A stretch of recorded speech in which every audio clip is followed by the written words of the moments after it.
அனைவருக்கும் வணக்கம். குரூப் 4 புவியியல் என்ற தலைப்பிலிருந்து நாம் இன்றைய வினாக்களை காண்போம். இப்போ முதல் கேள்வி, இந்தியா பரப்பளவில் உலகில் எத்தனையாவது பெரிய நாடாக உள்ளது அப்படின்னு கேட்டிருக்காங்க. 5, 7, 9, 10. இதுல விட என்னன்னு பார்த்தீங்கன்னா 7. இந்தியா உலகத்துல 7வது மிகப்பெரிய நாடு. அப்போ முதல்ல இருக்க 6 நாடு என்ன அப்படின்னு பார்க்கும்போது ஒரு ஃபார்முலா இருக்குது, சின்ன ஃபார்முலா RCQBA. இப்ப பாத்தீங்கன்னா R என்பது என்னன்னு பாத்தீங்கன்னா ரஷ்யா, அதான் உலகிலேயே பரப்பளவுல மிகப்பெரிய நாடு. இரண்டாவது கனடா, மூணாவது சைனா, இந்த சி சைனா, நான்காவது USA அமெரிக்கா, ஐந்தாவது பிரேசில், ஆறாவது அர்ஜென்டினா, ஏழாவது பெரிய நாடு தான் இந்தியா. அப்போ இந்தியா பரப்பளவில் உலகில் எத்தனையாவது பெரிய நாடாக உள்ளது? 7வது பெரிய நாடாக உள்ளது. அடுத்து இரண்டாவது கேள்வி, இந்தியாவின் மொத்த நிலப்பரப்பு எவ்வளவு? நிலப்பரப்பு எவ்வளவு எத்தனைன்னு பாத்தீங்கன்னா 32,87,263 சதுர கிலோமீட்டர். இதுதான் இந்தியாவுடைய மொத்த நிலப்பரப்பு. மூன்றாவது கேள்வி, இந்தியாவின் நிலப்பரப்பு உலக பரப்பளவில் எந்த சதவீதத்தை கொண்டுள்ளது? எத்தனை சதவீதத்தை கொண்டுள்ளது? இப்போ உலகத்துல இருக்கிற அந்த 7 கண்டங்களையும் சேர்த்து மொத்தமா நம்ம 100 ஆக்கிக்கினா 100க்கு இந்த கண்டங்கள்ல எவ்வளவு இந்தியாவோட பரப்பளவுன்னு பாத்தீங்கன்னா 2.4%. இதுதான் இந்தியாவின் மொத்த பரப்பளவு. இந்தியாவின் பரப்பளவு 100க்கு 2.4%. இந்த மேப் பாத்தீங்கன்னா புரியும். இந்தியா 7வது பெரிய நாடு. அப்போ இந்தியாவின் பரப்பளவு இந்த பரப்பளவு தான் 32,27,000 சதுர கிலோமீட்டர். இதுதான் இந்தியாவின் பரப்பளவு. இந்த வேர்ல்டுலயே மொத்தம் இந்தியாவுடைய சதவீதம் 100க்கு இந்த கிரீன் கலர்ல இருக்கிறது அத்தனையும் சதவீதத்துல மாற்றும் போது இந்தியாவின் அந்த இடத்தின் பரப்பளவு எவ்வளவுன்னு பாத்தீங்கன்னா 2.4%. 100ற்கு 2.4% இந்தியாவுடைய நிலப்பரப்பு. அடுத்து 4வது கேள்வி, இந்தியாவின் வடக்கில் எந்த நாடுகள் உள்ளன? இந்தியாவோட வடக்கு திசையில எந்த நாடுகள் இருக்குது அப்படின்னு பாத்தீங்கன்னா நேபாளம் மற்றும் பூடான். இந்த 2 நாடுகளும் இந்தியாவிற்கு வடக்கு திசையில் தான் அமைந்துள்ளன. 5வது கேள்வி, இந்தியாவில் நில எல்லையின் மொத்த நீளம் எவ்வளவு? நீளம் எவ்வளவுன்னு கேட்டிருக்கிறாங்க. நில எல்லையின் நிலம், லேண்டோட அளவு என்ன? எல்லை அப்படின்னா 15,200 கிலோமீட்டர். இதுதான் இந்தியாவின் மொத்தம் என்னது நீளம், 15,200 கிலோமீட்டர். 6வது, இந்தியாவின் மிக நீளமான நில எல்லை எந்த நாட்டுடன் உள்ளது? எந்த நாட்டுடன் உள்ளதுன்னு பாத்தீங்கன்னா வங்காளதேசம். இந்த வங்காளதேசம் என்ற நாட்டுடன் தான் இந்தியா மிக நீளமான நில எல்லையை பகிர்ந்துள்ளது. அதற்கு அடுத்தது யாருன்னு பாத்தீங்கன்னா சீனாவுடன் அதிகமான நில எல்லையை பகிர்ந்துள்ளது. கிட்டத்தட்ட 4000க்கு மேல வரும். 4000 கிலோமீட்டர் நில எல்லைகளை பகிர்ந்துள்ளது. 7வது கேள்வி, இந்தியாவுடன் குறுகிய நில எல்லை கொண்ட நாடு எது? எந்த நாடு மிக குறுகிய நில எல்லையை கொண்டுள்ளது அப்படின்னு பாத்தீங்கன்னா ஆப்கானிஸ்தான். இந்த நாட்டுடன் தான் இந்தியாவோட நில எல்லை மிக குறுகலாக காணப்படுகிறது. சுமார் ஒரு 112 கிலோமீட்டர் தான் இருக்கும். அடுத்த 8வது கேள்வி, இந்தியாவின் தெற்கே உள்ள பெருங்கடல் எது? எந்த கடல் இந்தியாவிற்கு தெற்கே உள்ளதுன்னு பாத்தீங்கன்னா இந்திய பெருங்கடல். இதுதான் இந்தியாவிற்கு தெற்கே உள்ள பெருங்கடல். மொத்தம் உலகத்துல 5 பெருங்கடல்கள் காணப்படுகின்றது.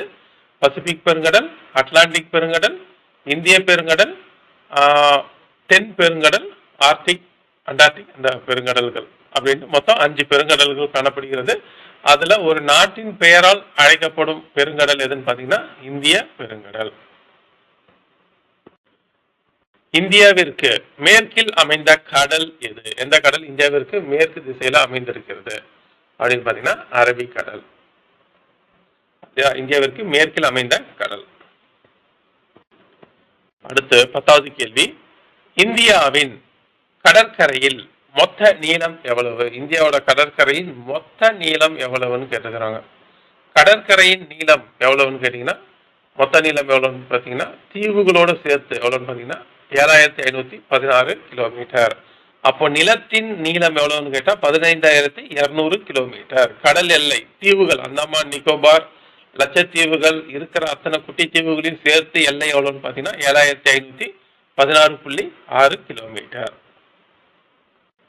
அடுத்தது 11வது கேள்வி, இந்தியாவின் வடமேற்கில் உள்ள நாடுகள் எவை? இந்தியாவின் வடமேற்கில் உள்ள நாடுகள் எவை எவைன்னு பார்த்தீங்கன்னா அவை பாகிஸ்தான் மற்றும் ஆப்கானிஸ்தான். இவைதான் வந்து இந்தியாவின் வடமேற்கில் உள்ள நாடுகள் ஆகும். பாகிஸ்தான் மற்றும் ஆப்கானிஸ்தான். அடுத்த கேள்வி 12வது கேள்வி, இந்தியாவின் எல்லைகளை எத்தனை நாடுகளுடன் பகிர்ந்து கொண்டுள்ளது? இந்தியாவின் நில எல்லை எத்தனை நாடுகள் பார்த்தா சுமார் 7 நாடுகளுடன் கொண்டு. மிக அதிகமான எல்லை பகிர்ந்துள்ள நாடு வங்காளதேசம், குறைந்த எல்லை ஆப்கானிஸ்தான். அப்போ பாகிஸ்தான், ஆப்கானிஸ்தான், நேபாளம், சைனா, அதுக்கப்புறம் பூட்டான், அதுக்கப்புறம் வங்காளதேசம், மியான்மர் இந்த நாடுகளுடன் நில எல்லைகளை பகிர்ந்து கொண்டுள்ளது. எந்த நாடு? இந்தியா.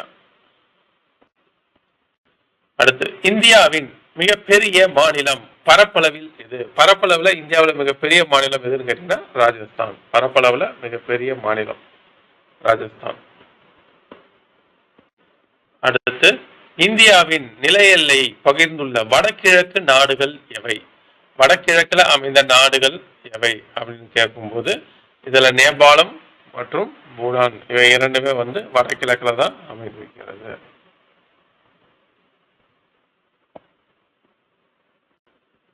அடுத்து 15வது கேள்வி, இந்தியாவின் முழு நிலப்பரப்பில் எத்தனை மாநிலங்கள் உள்ளன?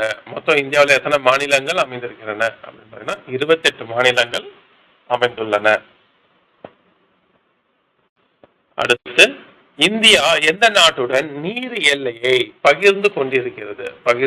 நீர் எல்லையாக எந்த நாட்டுடன் இருக்கிறது பார்த்தீங்கன்னா இலங்கை. இந்தியாவையும் இலங்கையையும் பாக் ஜலசந்தி பிரிக்கிறது. அடுத்து, இந்தியாவின் கடற்கரையில் அதிகமாக அமைந்துள்ள மாநிலம் எது? இந்தியாவில் கடற்கரை அதிகமாக அமைந்துள்ள மாநிலம் எதுன்னு பார்த்தீங்கன்னா குஜராத். குஜராத் தான் வந்து கடற்கரை மிக நீளமாக அமைந்துள்ளது. கடற்கரை அதிகமான அளவு எல்லையாக அமைந்திருக்கிறது. அதுக்கப்புறம் தான் வந்து ஆந்திர பிரதேசம் வரும், 3வதாக தமிழ்நாடு வரும். கடற்கரை பகுதி அதிகமாக உள்ள மாநிலம் ஃபர்ஸ்ட் குஜராத். அடுத்து, இந்தியாவில் எத்தனை மாநிலங்கள் கடலோரம் உள்ளன? எத்தனை மாநிலங்கள் வந்து கடலோரத்துல அமைந்திருக்கிறது அப்படின்னு பார்க்கும்போது கிட்ட சுமார் 9 மாநிலங்கள் கடற்கரையில அமைந்திருக்கிறது. அரபிக் கடலோரம் பார்த்தீங்கன்னா ஃபர்ஸ்ட் குஜராத், 2வது மகாராஷ்டிரா, 3வது கோவா, 4வது கர்நாடகா, 5வது கேரளா. இதெல்லாம் அரபிக் கடலோரம் அமைந்த மாநிலங்கள். அடுத்தது வங்காள விரிகுடால தமிழ்நாடு 1, ஆந்திர பிரதேசம் 1, ஒரிசா 8, மேற்கு வங்காளம் 9.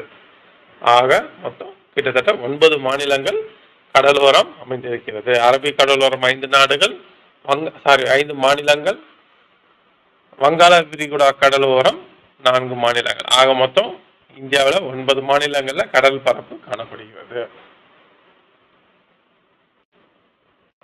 அடுத்து 19வது கேள்வி, இந்தியாவின் மேற்கு கடலோர பகுதி எதனால் சூழப்பட்டுள்ளது? மேற்கு கடலோர பகுதி எதனால் சூழப்பட்டதுன்னா அரபிக் கடலால் சூழப்பட்டுள்ளது. மேற்கு கரையோரம் இந்தியாவின் மேற்கு எல்லை அரபிக் கடல்.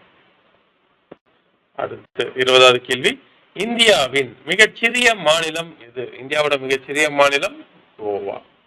அதோட தலைநகரம் பனாஜி.